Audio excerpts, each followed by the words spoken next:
Alors, deux compléments sur le second degré.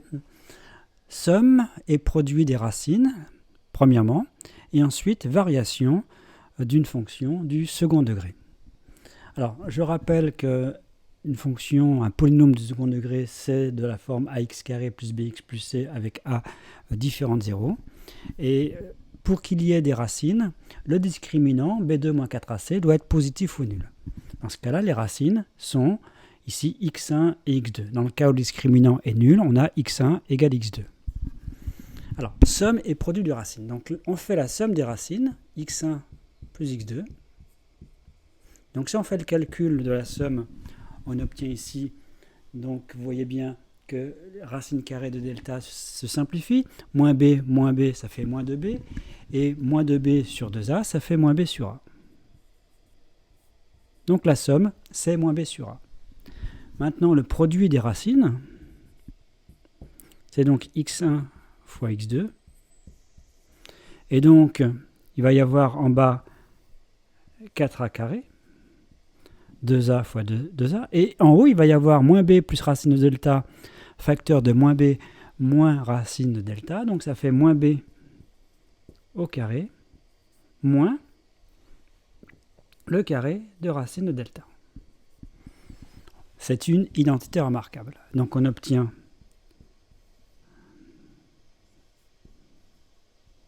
b carré. Et ici, le carré de racine de delta, ça fait delta, donc moins delta qui est b carré moins 4ac. Donc on développe.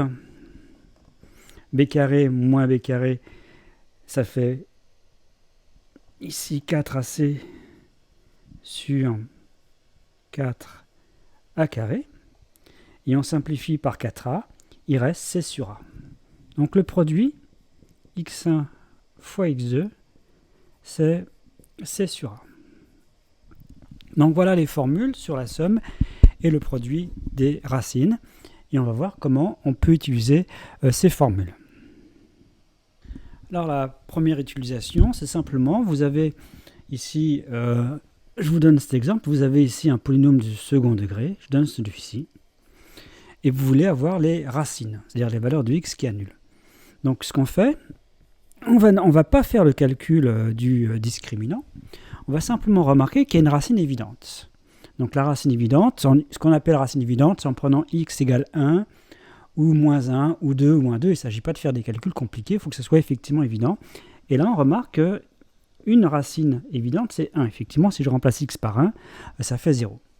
Alors quand on connaît une racine, c'est simple de trouver l'autre. Alors déjà, le fait qu'il y en ait une, ça sous-entend que le discriminant est positif ou nul, déjà. Et donc, il y en a une autre racine, éventuellement égale à celle-ci. Donc l'autre, comment on va faire ? On va dire que le produit des racines, x1 fois x2, c'est c sur a. Alors c ici, c'est 2, et a c'est moins 1. Donc ça fait 2 sur moins 1. Et comme x1 c'est 1, ça fait x2 égale moins 2. Donc ici, dans cet exemple, eh bien, connaissant une racine, on en déduit l'autre en utilisant le produit des racines. Et dans ce cas-là, on sait que la factorisation, c'est moins a, facteur de x moins x1, facteur de x moins x2. Ça donne la factorisation de la fonction f ici, qui est du second degré. Alors on peut vérifier, quand on propose une factorisation, on vérifie x carré, donc il y a un moins devant, donc ça fait moins x carré, moins x plus 2x, ça fait x, comme il y a un moins devant, ça fait moins x, là moins 2, il y a un moins devant, ça fait bien plus 2. Donc simplement par vérification. Donner un autre exemple, si je donne x carré plus 3x plus 2, il y a une racine évidente qui est moins 1.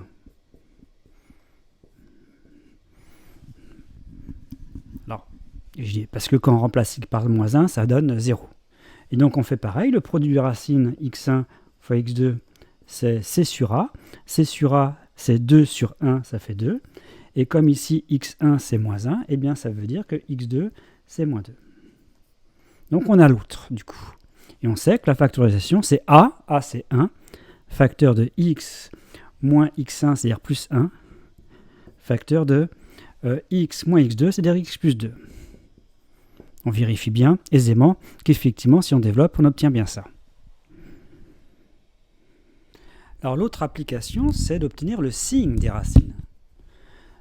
Pourquoi? Parce que, premier cas, si le produit est positif, si le produit est positif, ça veut dire que x1 et x2 sont de même signe.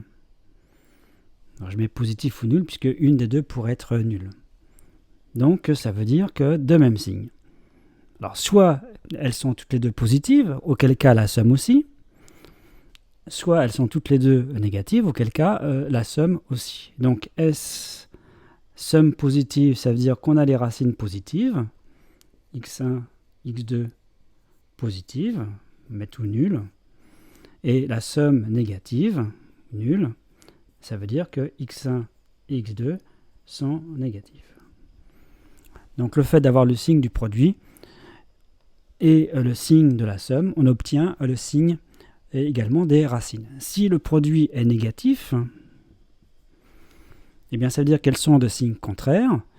Et si elles sont de signe contraire, on ne sait pas. En fait, on ne peut pas dire le signe de x1, x2. Ce qui est sûr, c'est signe contraire. x1, x2, signe de signe contraire. Signe contraire. C'est-à-dire il y en a une qui est positive et l'autre qui est négative.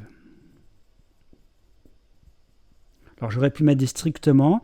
Pourquoi strictement? Parce que dans le cas où P vaut 0, si le produit vaut nul, c'est que l'une des deux racines vaut 0.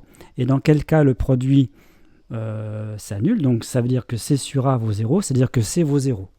Donc ici, vous avez en fait uniquement ça comme fonction. Ça, vous avez x 0 comme racine, et ça se voit tout de suite parce que vous pouvez mettre x en facteur. Ça fait x facteur de ax plus b. L'autre application, encore, toujours sur la somme du produit, c'est de remarquer que ax carré plus bx plus c, si je mets a en facteur, ça fait a facteur, donc ça c'est f de x, a facteur de x carré, plus b sur a x plus c sur a. Donc là, il ne faut pas que j'oublie le c, j'avais enlevé c parce que c'était tout à l'heure c égale 0, le produit des racines qui était nul. Bon, et on remarque, donc ça donne a, donc c'est égal, ça c'est f de x, facteur de x carré. Le b sur a, c'est moins s plus p. Alors à quoi ça sert de savoir que en fait f s'écrit comme ça, à condition que évidemment s et p existent, c'est-à-dire qu'à condition qu'il y ait des racines, eh bien ça veut dire que l'équation ici, résoudre l'équation f de x égale 0, ça équivaut, quand il y a des racines, à cette équation x carré moins sx plus p égale 0. Alors, je vais vous donner un exemple d'application de ça. Alors, par exemple, je cherche à résoudre ce système, c'est-à-dire je cherche les réels u et v, vérifiant u plus v égale 20 et u fois v égale 51. Donc, s'il y a des couples solutions, je connais la somme et le produit de ces solutions. Donc, en fait, je vais écrire sous forme d'une équation du second degré. Donc, ça, c'est S. Donc, on sait que dans ce cas-là, je prends la formule. Ça, c'est la somme. Donc, ça revient à résoudre cette équation. Alors, il se peut qu'il y en ait, il se peut qu'il n'y en ait pas. S'il y en a, eh bien, ça veut dire qu'on aura U et V. Et s'il n'y en a pas, ça veut dire que ce système n'a pas également de solution. Alors, quand on fait les calculs, avec la formule discriminant, le discriminant, on obtient 196, ici. Il faut faire le calcul. Et on trouve comme racine 3 et 17. 3 et 17 comme racine. x1 égale 3, x2 égale 17. Donc les couples solutions, il y en a deux. Les couples solutions, je mets ici. Il y a le couple 3 à 17. Et il y a également le couple 17, 3. On peut intervertir le rôle de U et de V. Alors on vérifie. 3 plus 17, ça fait 20. 3 fois 17, ça fait 51. Et donc, c'est bien solution de ce système-là. Alors, on aurait pu prendre autre chose, de faire de telle sorte qu'ici, le discriminant soit strictement négatif, auquel cas, ce système n'a pas de solution. Alors, l'autre complément consiste à étudier les variations de la fonction. Alors, ça sous-entend que vous ayez des connaissances sur les dérivées. Alors, vous vous rappelez le sommet ici de la parabole, parce qu'on sait que la représentation graphique de f c'est une parabole, ses coordonnées sont moins b sur 2a et moins delta sur 4a. Donc ce n'est pas forcément facile à retenir.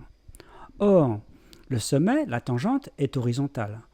Donc, c'est là où le nombre dérivé s'annule. Donc, ce qu'on va faire pour trouver les coordonnées du sommet, et en fait, du même coup, obtenir les variations de f, on va faire la dérivée. f' de x. Et là, le calcul est assez simple, parce que f' de x, ça donne la dérivée de x carré, c'est 2x, donc ça fait 2ax plus b. Et on obtient ainsi le signe de f', donc on va faire deux cas, le cas A strictement positif, puis le cas A strictement négatif. Donc 2ax plus b, ça s'annule pour x égale, donc on transpose, on fait 2ax plus b égale 0, hein. Donc on transpose le b, ça fait moins b, on divise par 2a. Donc on retrouve bien le moins b sur 2a ici, moins b sur 2a. Donc le moins b sur 2a, en fait, c'est la valeur de x qui annule la dérivée. Comme ça qu'on trouve le moins b sur 2a. Donc ici, de ce côté-là, c'est du signe de a.